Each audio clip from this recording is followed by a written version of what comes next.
এখন আমার কাটা শেষ। প্রথমে দিব গুঁড়া মরিচ, হলুদ গুঁড়া একটুখানি দিয়ে দেবো, হয়ে গিয়েছে। আধা ঘন্টার জন্য রেখে দেব।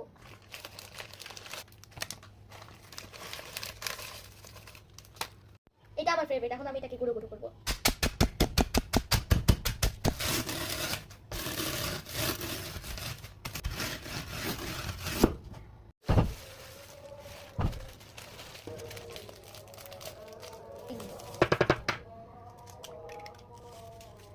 এখন এটা মিক্স করবো।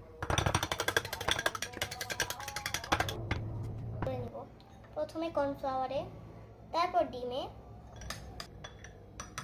তারপর চিপসে।